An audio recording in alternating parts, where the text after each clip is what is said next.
like to take you on a case that I am interested in retrying and have you come along with me. And I want you to imagine a very dark and stormy night in the state of New Jersey, my home state, in Hopewell Township. The house belonged to a famed aviator. His name was Charles Lindbergh. Charles Lindbergh.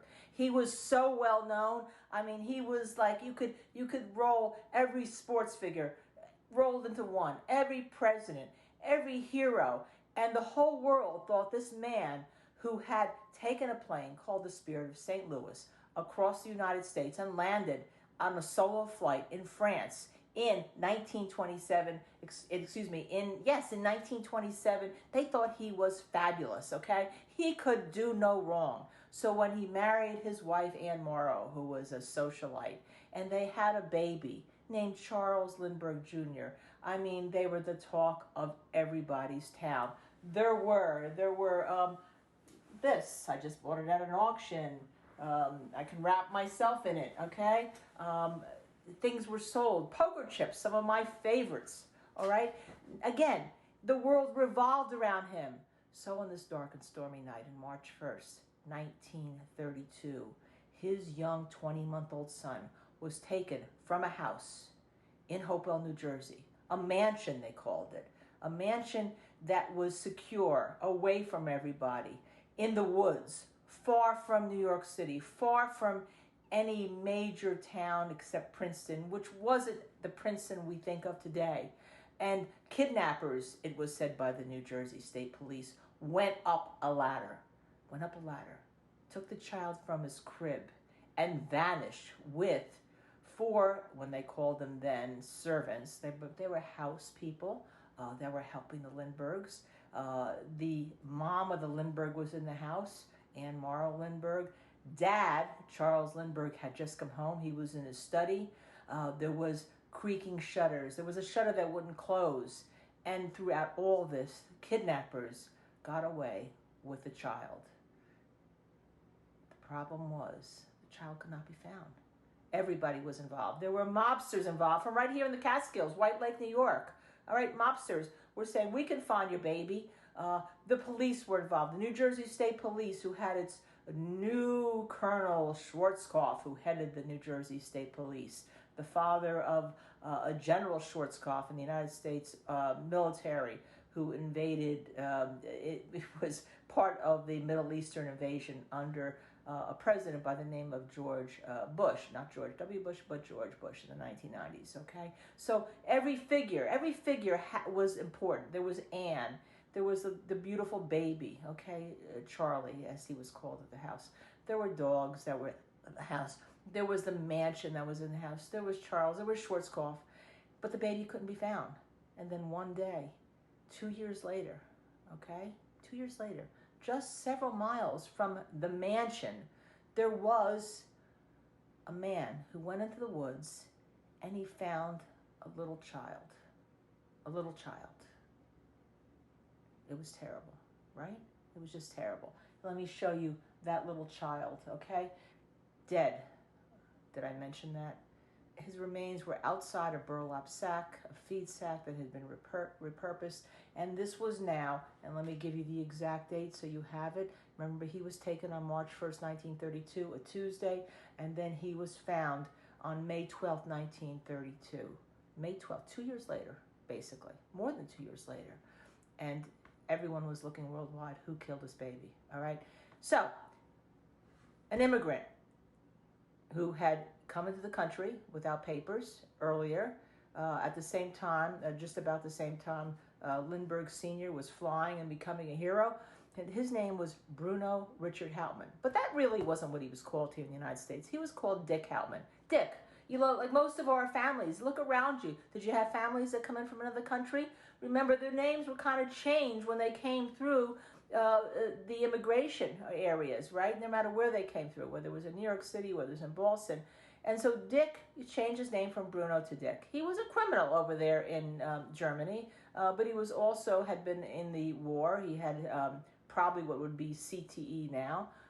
He was hit by a shell that caused him to have bouts of dizziness, all right? But he was arrested, And he was arrested on September 19th, 1934. Why? Because he was passing some of what's called the ransom money. And did I mention that to you?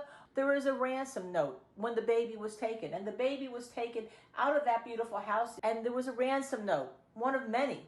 And it had a signature on it. It had a signature of circles, okay? A signature plus circles, or circles equaling the signature. And that's going to become important when we discuss this case. Later on, there was a ransom that was paid. A ransom of $50,000 was demanded. And I'm telling you, as this case went, this is how it went. It was demanded. It was eventually paid by Colonel Lindbergh with another man in a car at a cemetery in the Bronx. Don't ask. It's very complicated, all right? And supposedly, Bruno Richard Hauptmann had said to Lindbergh, "Hey, Doc," or "Here, Doc," or "Hey, Doctor," or "Here, Doctor," over here, from 100 yards away. Some say it was 100 feet. Some say it was 300 yards. Whatever it was a long distance away. And that he knew that voice. Lindbergh said he could remember that voice. So when Bruno Richard Hauptmann, or Dick, as if he were my client, we would be calling him, was arrested in 1934 and then brought to trial on January 2nd, 1935, he was truly the most hated man in America. The most hated man in America. He was against, obviously, Lindbergh, all right? He was against the New Jersey State Police. The New York State Police, in a kind of a comedic situation, they all tried to arrest him at his house in the Bronx in New York, and they were all trying to take credit. It was like a picture from a Netflix scene, if you want, or one of the HBO Mafia movies, where everyone's trying to rush in and get credit for arresting Bruno Richard Hauptmann as he's driving away in his blue Buick away from his house. But he was arrested. He was brought back from New York to New Jersey. He was tried. He was convicted. And as we see, he was executed. And it was all over. Bruno dies tonight. He actually died a few days later. So we have the New Jersey State Police in. We have wanted posters all over the place that were there before Charlie was found, right? Right away, there were wanted posters. And the Lindbergh baby found dead. So that was a story as it went. And as it went, what then happened? Well, I guess you can guess, since he was executed. He was found guilty by the jury. Now, there were three major situations here. Three major pieces of evidence. Maybe four. It could be five. All right, it could be six, some people say.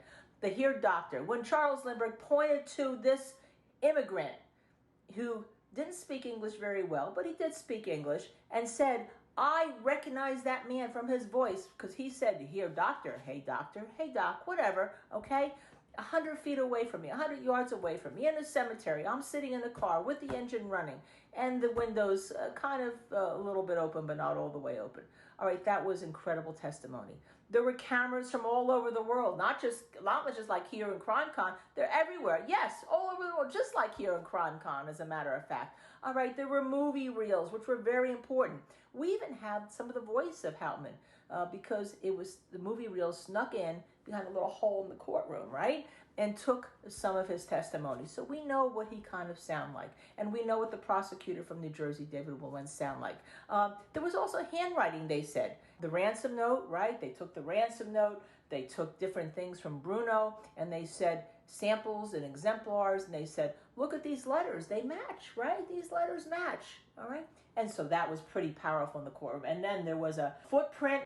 The problem is the footprint was measured by a flashlight, and it turned out to be a size 14 shoe, if you believe the flashlight, the length of the flashlight. So that really wasn't so great. So the state didn't rely about it. But there was a eyewitness testimony, right? That's him, said the neighbors. I saw this man, Dick Hauptmann, Bruno the Bad. I saw Bruno the Bad. He was driving that Buick up to the house earlier in the evening, and he is clearly the one who stole this baby. And then the most important part was a man named Arthur Kohler. He was a wood expert. He volunteered. Hey, I can try to see how that ladder was made, where it was made, what the wood was. And he did just what he said. He came in and said, the wood in that ladder, and here you have it. You have some exemplars of the wood in that ladder. He said that ladder and some of those rails matched wood in the attic where Bruno Hauptmann was living with his wife and his young son, Manfred, okay? And then, so that's pretty powerful, isn't it, right? Pretty powerful. Bruno Hauptmann, convicted on those pieces of evidence. Hey, Doc, the handwriting, the wood, the eyewitness testimony, and the footwear that didn't match, but could have matched, all right? So here we are today. So where are we? Well, as we know, sometimes history gives us a light to shine, and it gives us the bad and the good. And here, the good people turned out to be the bad people, and the bad people may have turned out to be the good people. Now, why do I say that? Because today, I'm going to represent Bruno Richard Hauptmann, or we're going to call him Dick, and I'm going to show you just some of the little problems that we have uncovered in representing Dick Hauptmann today that we didn't know about when Lindbergh was such a hero. Look at that, the hero. It turns out there was a Nazi connection. He had connections with Germans. Did I mention that Bruno Richard Hauptmann had emigrated from Germany? That he was considered bad Bruno? That he was considered the enemy? I don't think I did. But guess what? Charles Lindbergh had Nazi connections. He ran something called, believe it or not, America First. And the President of the United States had accused him of being a problem. The FBI opened investigations into the fact that he could be a traitor, and he was viewed as a traitor by many years of investigation by the FBI. And then Lindbergh kind of like left that, kind of moved away, because things weren't going so well once we were attacked in World War II by Pearl Harbor. So he kind of like moved out of like, look at that. And you know what? Did I also mention to you Lindbergh had received this German cross, this award from Hitler? Yes, this is the man who the jury believed when he identified Bruno Richard Hauptmann, or Dick, my client, as the person who had taken his son. And the reason he said that was, again, because of the ear witness testimony, right? So we know that. And then what happened is his wife, whose wife? Dick Hauptmann's wife, Dick's wife, my client. She wanted to sue the New Jersey State Police. She wanted them to open secret files that she felt they had. So the New Jersey State Police went all out to say about Dick Hauptmann, right? Let's show that we were right, that he was a killer, that he was a kidnapper, that he was a liar. Let's show that, all right? And so what happened is they did a report. And in the seeds of that report, we have found some of the most amazing medical evidence and other evidence. For instance, allegedly there were no fingerprints, right, on any of the ladder in the room and all. And it turns out there were fingerprints, and none of them matched Dick Hauptmann. But more importantly, we see something else. What was it? The hair of the baby. The hair of the baby. The perfect child. The perfect child, as it turns out, was not perfect. The hair, under today's standards, if we could test it, would show, and even under microscopic standards, would show that the child had some serious issues, some medically serious issues. So I'm taking you through the fact that today we would have every single OBGYN person look at the autopsy of the baby, look at his growth patterns, and look at the fact that it turns out his mom, Ann Morrow Lindbergh, suffered from hypoxia, a lack of oxygen, when she was 9 months pregnant. She was flying around with Charles in planes all over the world. And she ended up having to be carried from her plane while her baby was in utero. So we can show you that that baby was not the perfect child. And we can show you that Charles Lindbergh, who, by the way, believed in eugenics. What is that? Natural selection through your own choice of a mate. He was looking for the perfect child, the perfect baby, and this baby was not the perfect baby. That wasn't told to the jury, nor was the fact that the baby that Anne had hypoxia. That wasn't told to the jury. Oh, and did I mention in this new case that we're going to bring that there's a possibility, a good possibility, and we think we found it, and maybe next year when we come before you, we'll show you that Charles and Anne both had deafness problems. So when they say they could hear things, they could not hear things. When they said that to you, that was a lie. We intend to prove to you that that was perjury. So what else? What else can we intend to prove to you that you may not, you, the jury today, would know differently than the jury who adjudged Dick guilty and executed him and caused him to be executed in a case he said, by the way, that would never die, and how right he was. All right? What else do we have? We have found evidence that the person who did the handwriting, and the person who did the wood analysis that connected Bruno Richard Hauptmann, Dick, my client, state continues to call him Bruno, right? Bruno the bad, that allegedly connected Bruno Richard Hauptmann to the ladder and the handwriting. They were supposed to be independent. They were supposed to never have worked together.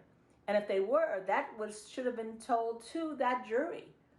And it turns out that not only did they work together, but we're going to show you that they caused an innocent man to be executed in another state.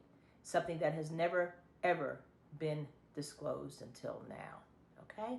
So, and also, Mr. Kohler, the man who was so great, the wood expert, who was like the nail in the proverbial coffin, he then asked for a reward, thousands of dollars for the then governor of the state of New Jersey, because he felt he was responsible for getting Bruno executed. Never told the jury he was getting paid. He said he wasn't getting paid. All hidden from this jury. And more importantly, Mr. Lindbergh, he had never, ever been at that house on a Tuesday. He was supposed to be in New York that Tuesday that the baby was kidnapped. He was supposed to be at a big dinner. He never made it. Where was he? Where was he? Question that has never, ever been answered, and we're going to answer it for you. And where was the baby? Was he actually taken on that night? The help in the house said yes, they were. But then years later, before she died in Scotland, Betty Gow, who was a nursemaid to the baby, who came into this country, if you look on ancestry.com, as Betsy Gow, she said that Mr. Lindbergh, Colonel Lindbergh, the hero Lindbergh, had actually been an abuser to the child, had put the child outside in the snow, had dunked the child's head in water. That was never told to the jury if you want to have an alternate suspect. And you and I both know that in today's world, when we're trying this case against Dick Hauptmann, when the government, the state of New Jersey is trying this case against Dick Hauptmann, they first would look at everyone in the house as the prime suspect. So, where are we right now? We have the handwriting. We have the wood. We have a new trial that is going to be given. And we have one other thing. Two other things, very important. DNA. DNA. You know about it, right? There were ransom notes, remember I told you? Well, in today's world, or in those days' world, back in the 1930s, they had something called envelopes that you actually licked. We wouldn't think about that today in the case of coronavirus at all. We just take, a little tape off the envelope and off it goes. And they had stamps, right? Right? And you also lick those. You just didn't take the stamp off and put it on there. And so we know that those ransom notes were enclosed mostly in envelopes. Those envelopes are pristine. The stamps has never been removed. The state of New Jersey refused to allow DNA to be tested on those envelopes and stamps, saying some years ago that the collection is historical, so we can't touch it. Really? The collection is historical, so we can't go to see whether or not an innocent man was executed, something that Mrs. Hauptmann and her son wanted years in the past? Well, we've talked to the DNA experts. Of course they can do it. And they may be able to find DNA that could be matched. And where would we match it? Well, remember I told you that Bruno Richard Hauptmann had a son? Dick had a son. His name was Manfred. He's still living about 50 miles from where that baby was taken. And if something should happen to him, it turns out that there's another line of DNA that we can get DNA from. The line of Bruno Richard Hauptmann, or Dick, and his sister, who went to California, that you really haven't heard about. And you can trace her, and you can trace what happened to her family, and you can see where they may be. So we know we can get Dick Hauptmann's mitochondrial DNA. We can get his line of DNA, right? We can get it from the family that still exists, which people don't really talk about. Manfred kind of hid himself away in the Amish country in Pennsylvania. So we can get that DNA. So all we need now is the state of New Jersey to say, we're going to test those stamps. We're going to test those envelopes for DNA, and we can get an answer to this question. And when we intend to go forward and show that there's so much more here, we think the state of New Jersey should now own up. They should own up. Forget the historical collection. Let's talk about justice in the United States of America in the year 2020. And let's see, one other thing. Remember I told you that there was a ladder that was built? Supposedly Dick Hauptmann built that ladder. That's where that wood allegedly came from, his house. That little ladder that was climbed up on. And supposedly the baby was fallen or thrown off on, or bashed in, depending on what version of the state's version of how this crime happened you want to believe. But there's also somebody else who built a ladder. And how do we know that? Because even the family of Lindbergh, who before it was known that he had, oh, and did I mention this? He had a family. No, he had two families. No, he had three families in Germany. 3 families in Germany with his America First, his German connections, because he was the Nazi connection. And he has 7 kids there, and he had 3 different women who gave birth to his children while he's married to Anne Lindbergh here, and he never told anybody.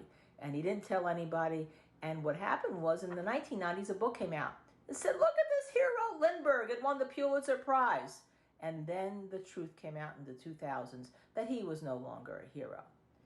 And the pièce de résistance, ladies and gentlemen, that we can talk about is it wasn't necessarily Bruno Richard Hauptmann, Dick, my client, my new client, who built that ladder. Because I really want to represent him as a Jersey girl now to get to the truth of a Jersey case. When Anne Morrow Lindbergh was talking to her daughter, Reeve Lindbergh, in the Smithsonian, where one of the planes that Lindbergh flew is still there. You can go see it as soon as coronavirus, I assume, ends, and maybe even now, right? She wondered, Mom, how did you get up? Because you're so tiny. How did you get up on that plane? And he said, my God, Dad. Now let me get you the exact quote. My God, my son, my daughter. This is what he said, what she said. This is what Anne Lindbergh said to her daughter. Quote, but he made me a little ladder, of course, close quote, talking about her beloved, former, deceased hero husband, Charles Lindbergh. The jury was never told that. So I ask you, who killed baby Lindbergh? Let's find out once and forever. Let's force the state of New Jersey to do DNA on those ransom notes, on those ransom envelopes, on those ransom stamps, and tell us who really killed baby Lindbergh and was an innocent man executed.